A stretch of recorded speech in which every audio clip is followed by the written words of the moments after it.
We all remember the panic of 2008. The images are seared into our collective memory.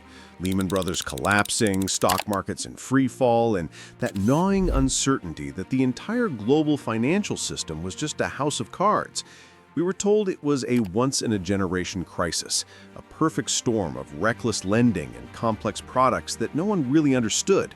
We were told lessons were learned. But what if 2008 wasn't the main earthquake? What if it was just a tremor? What if the next, more complicated financial crisis isn't being built on Wall Street, but in the deepest, most hidden corners of the internet? What if I told you there's a hidden economy where not just drugs and weapons, but entire financial systems are being built with untraceable currency? This isn't speculation, and the same criminals, rogue states, and anonymous syndicates that trade in secrets are now building a shadow financial system, one so complex and opaque that it poses a new kind of threat, one that our current system isn't designed to see coming.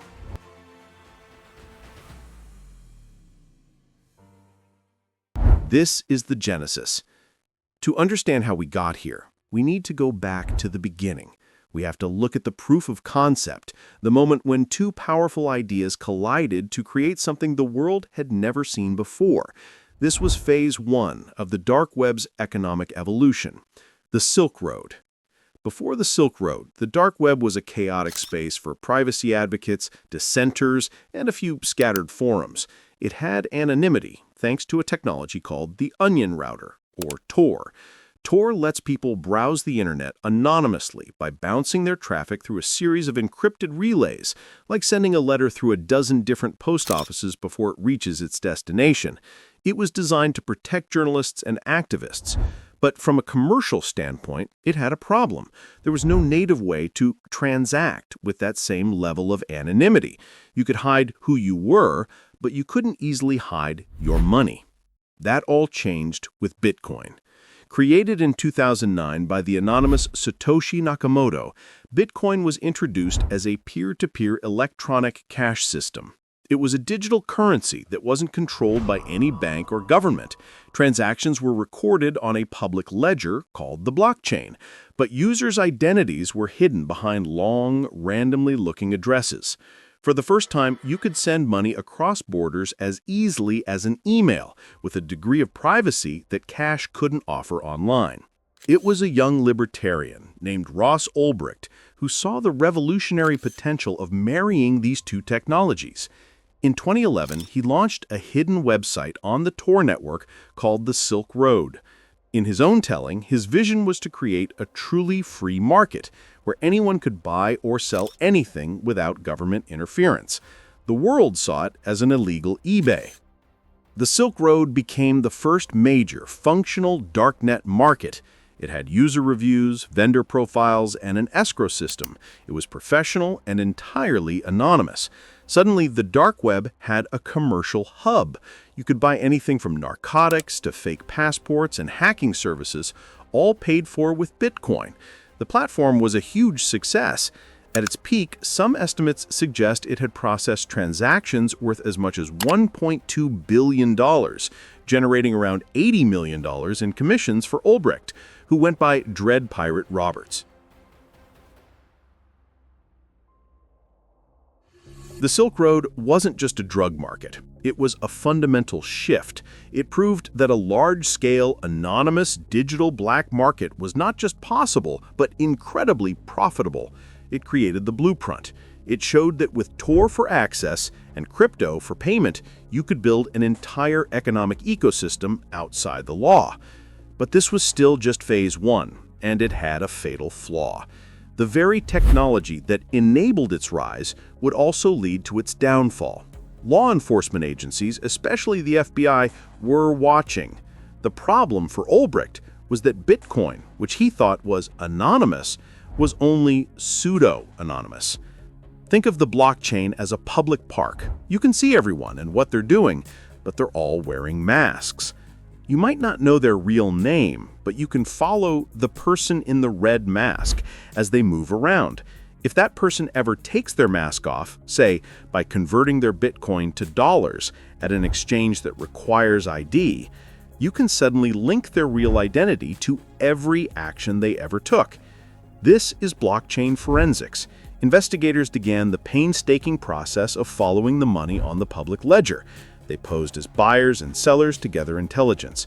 Eventually, they found a simple human error, an old forum post where Ulbricht had used his real email address, linking his offline identity to his online persona. The mask was off. In October 2013, the FBI shut down the Silk Road and arrested Ulbricht in a San Francisco library. The takedown was hailed as a massive victory, but in reality, it was just the end of the beginning. The authorities had cut off the head of the Hydra, but in doing so, they had scattered its seeds. The fall of the Silk Road taught the dark web community two lessons. First, the model worked, and second, to survive, it needed to evolve beyond Bitcoin and a single point of failure. Phase 2 was about to begin.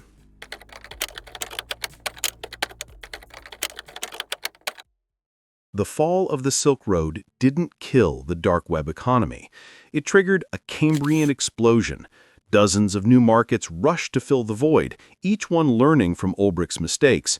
This period saw the rise of names that would soon eclipse the Silk Road in both scale and sophistication: Alphabet and Hansa. If Silk Road was the proof of concept, Alphabet was the multinational corporation.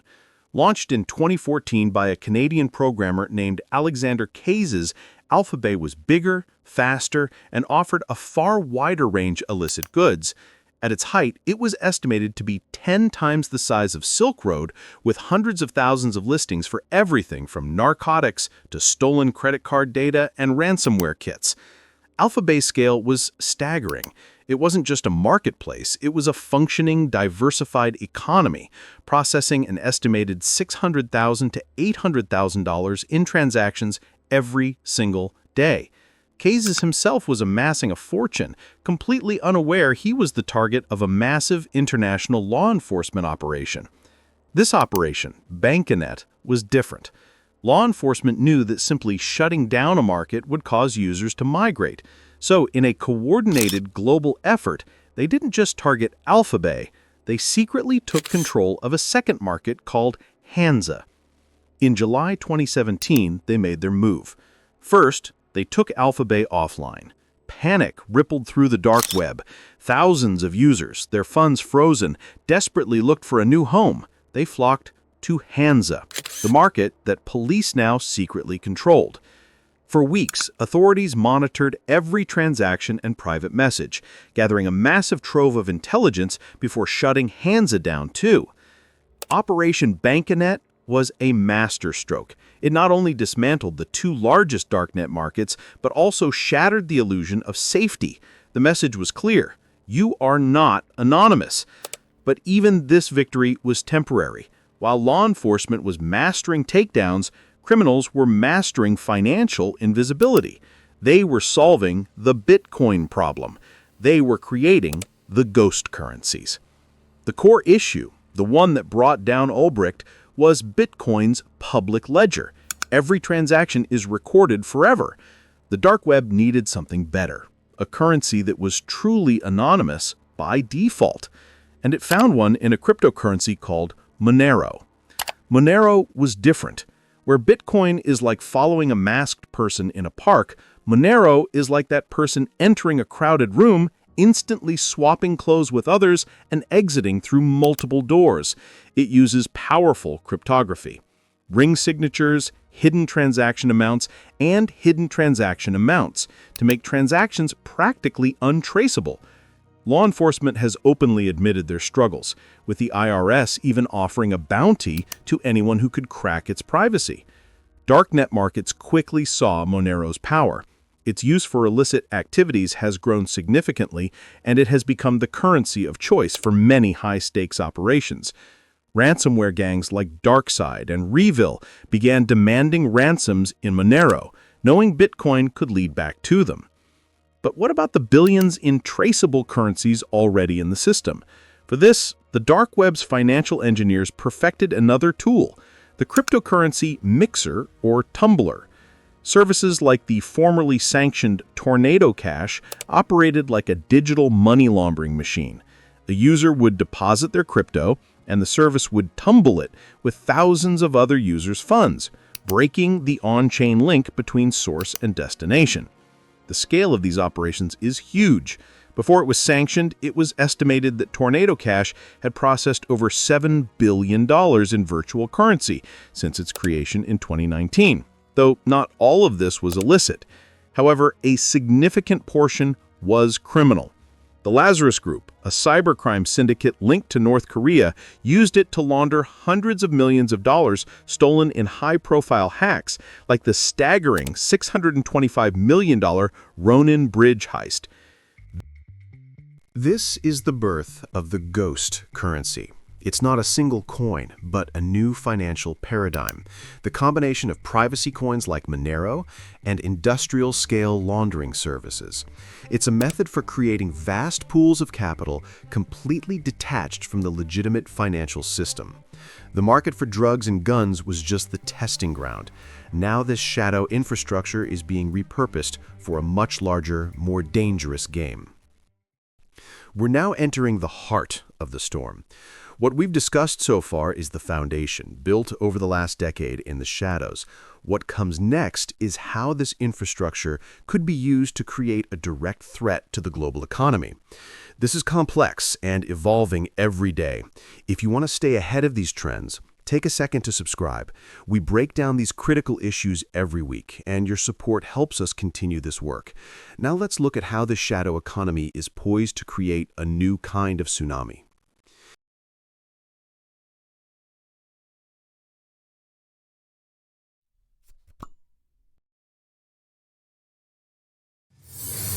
The 2008 financial crisis was caused in part by a failure of imagination.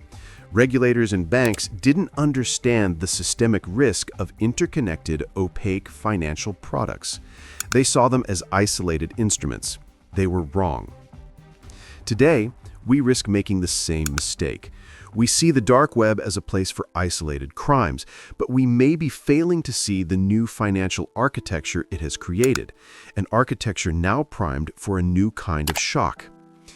This new age of financial crime is built on ransomware as a service, or RAAS. Think of it like a sinister software franchise. Developers create sophisticated ransomware and lease it to affiliates who carry out the attacks, paying the developers a cut of the ransom. This model has dramatically lowered the barrier to entry for high-level cybercrime. Groups with names like Clop, Akira, and Ransom Hub now dominate the headlines. These aren't small gangs, they're organized syndicates. Kiellan hit headlines in mid-2025 for a devastating attack on the UK's healthcare system. The takedowns of older giants like Lockbit simply fragmented the market and led to the rise of new players. This RAAS economy is generating colossal sums of ghost currency. The total global cost of cybercrime is projected to reach $10.5 trillion annually by 2025. This isn't just theft, it's a massive, ongoing transfer of wealth from the legitimate economy into a shadow economy, with reported internet crime losses in the US alone in 2024 exceeding $16 billion. The scale becomes even more terrifying when you factor in state-sponsored actors. North Korea's Lazarus Group is no longer just engaging in espionage. They are carrying out nation-state level heists to fund their regime, stealing hundreds of millions and sometimes over $1 billion in single attacks. The lines between cybercrime and geopolitics have blurred. This brings us to a chilling parallel with 2008. The unregulated derivatives back then were bets whose risk was hidden across thousands of bank balance sheets. The ghost currencies of the dark web are today's unregulated, opaque asset class. Their value is derived from criminal activity. This pool of untraceable capital is now so large that it has its own gravity, potentially capable of distorting legitimate markets. So, how could a meltdown happen? Let's walk through a few vivid and plausible scenarios. First, the sector-specific flash crash. Imagine a major ransomware syndicate gets dismantled.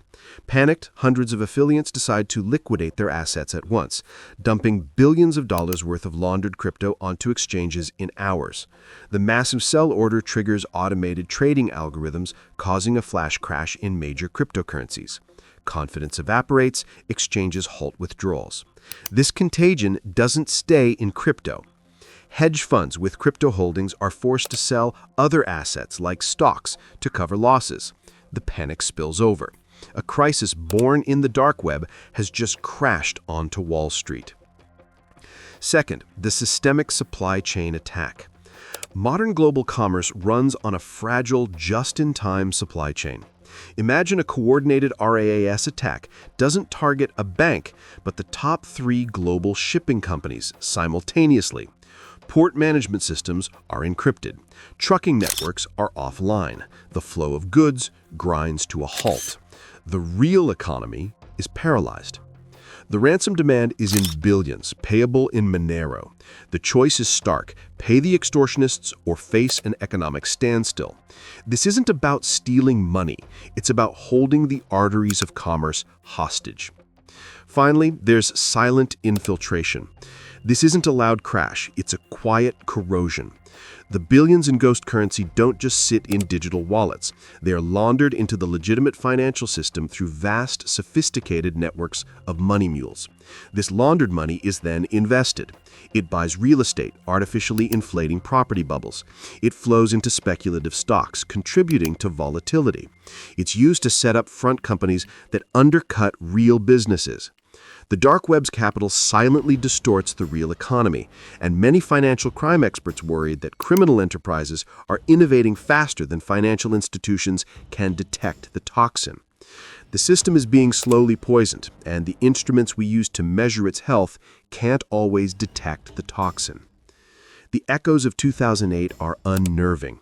We have a new, globally distributed and opaque asset class few fully understand. We have regulatory bodies that are architecturally incapable of seeing the risk because it exists outside the systems they were designed to monitor. This is the setup for the tsunami. The water is pulling back from the shore. The only question is when the wave will hit. We've journeyed from a simple, illegal online market to a sprawling, industrialized shadow financial system. The evolution has been breathtakingly rapid. Phase 1, Silk Road, proved a black market could thrive online. Phase 2, the era of Alphabay and privacy coins like Monero, perfected the tools for financial anonymity. Now we are in Phase 3. The infrastructure is being weaponized. Ransomware as a service syndicates, sometimes powered by AI and state-sponsored actors, are generating and laundering wealth on a massive scale. This is no longer just about cybercrime. It's about systemic risk. The shadow economy, with annual darknet market revenues in the low billions, is still a small fraction of the overall financial world. However, it is deeply and invisibly intertwined with our own. Its untraceable capital has the potential to trigger flash crashes, cripple supply chains, and silently inflate asset bubbles. Our regulatory systems, built for a world of traceable transactions, are often looking in the wrong direction, preparing for the last crisis while a new one builds from the outside. The tools of this new crisis are already in place. The untraceable currencies that can move billions in an instant are here. The professional criminal organizations that operate with corporate efficiency are here. We have built a global financial system that is more technologically dependent than ever, creating countless new vulnerabilities for these forces to exploit. So, as we stand here at the close of 2025, we must confront the final unsettling question. The dark web's economic engine is built and running. The shadow financial system is no longer a theoretical threat, it is an operational reality. Given this is a major financial disruption, one that originates from the shadows, not a question of if, but when. And when it arrives, will we even know what hit us? The world is changing faster than our ability to comprehend it. Understanding these forces is the first step towards building resilience against them. If you found this investigation valuable, please share it. And for more deep dives into the critical security and economic issues shaping our future, make sure you are subscribed with notifications turned on. Stay informed.